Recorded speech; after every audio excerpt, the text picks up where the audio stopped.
Coach Raju र coach Pramod नभएको खण्डमा voice of Nepal kids season 5 हेरिँदैन भन्दै दर्शकहरू चर्चित गायन reality show the voice of Nepal किड्सको डिजिटल अडिसन चलिराख्दाखेरि कोच प्रमोद र कोच राजु नभएको खण्डमा भोइस अफ नेपाल किड्सलाई अस्वीकार गर्ने दर्शकहरूले चेतावनी दिएका छन्। कोच राजु र कोच प्रमोद नभएको खण्डमा कुन कुन कोचहरू हुन सक्छन् त voice of Nepal kids season 5 मा दर्शकहरूको यस विषयमा भनाइ के कस्तो रहन्छ? चर्चित गायन reality show voice of Nepal किड्समा लेजेन्डरी गायक गायिकाहरू अन्जु पन्थ, निमा रुम्बा जस्ता, शिव परियार जस्ता लेजेन्डरी गायक गायिकाहरूलाई देख्न सकेला त आजको भिडियोमा दर्शकहरू के चाहन्छन् त voice of Nepal kids season 5 मा कोच राजु र कोच प्रमोद हुने चान्स कति % रहनेछ?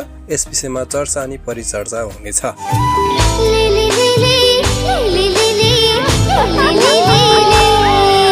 Voice of Nepal kids season 5 को अहिले डिजिटल अडिसन चलिरहेको छ। हजुरहरूको घर वरिपरि कोही भाइ बहिनीहरूले गीत गाउन सक्ने छ भने र आफ्नै घरभित्र कोही परिवारमा ससाना भाइ बहिनीहरूले गीत गाउन सक्ने छ भने पक्कै पनि तपाईँहरूले भिडियो बनाएर भोइस अफ नेपालको अफिसियल फेसबुकमा गएर वाट्सएपमा तपाईँहरूले भिडियो पठाउन सक्नुहुनेछ र तपाईँहरूको बच्चा सिलेक्ट भएको खण्डमा भोइसले तपाईँहरूलाई फोन गर्नेछ र काठमाडौँमा फिजिकल अडिसनमा नि पार गरेको खण्डमा पक्कै पनि भोइस अफ नेपालको ब्लाइन्ड अडिसनमा देख्न पाइनेछ। त्यसो त भोइस अफ नेपाल किड्सले एउटा प्लेटफर्म दिइरहेको छ। आफ्नो बालबच्चा गीत गाउन एकदमै ट्यालेन्ट छ भने यो सही समयको सदुपयोग भने गर्न नबिर्सिनु होला र भोइसको अफिसियल फेसबुकमा गएर वाट्सएपमा तपाईँले भिडियो पठाउन सक्नुहुनेछ।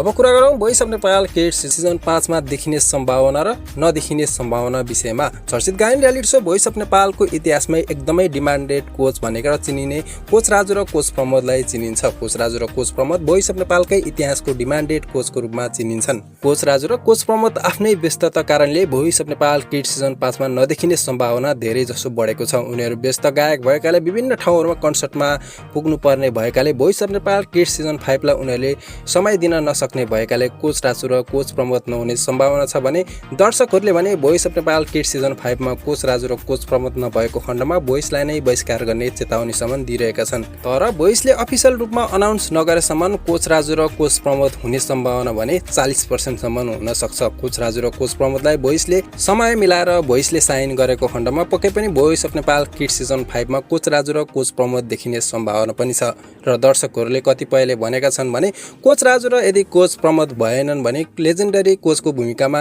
अन्जु पन्थ गायक, त्यसैगरी निमा रुम्बा जस्ता लेजेन्डरी गायक, शिव परियार जस्ता गायकहरू कोचको भूमिकामा देख्न पाए पनि हुन्छ भनिरहेका छन् भने दर्शकहरूले यता अन्जु पन्थ, निमा रुम्बा, शिव परिवार जस्ता गायकहरूलाई voice of Nepal kids season 5 मा कोचको भूमिकामा देख्न चाहनुहुन्छ कि यता कोच राजु र कोच प्रमोदलाई देख्न चाहनुहुन्छ?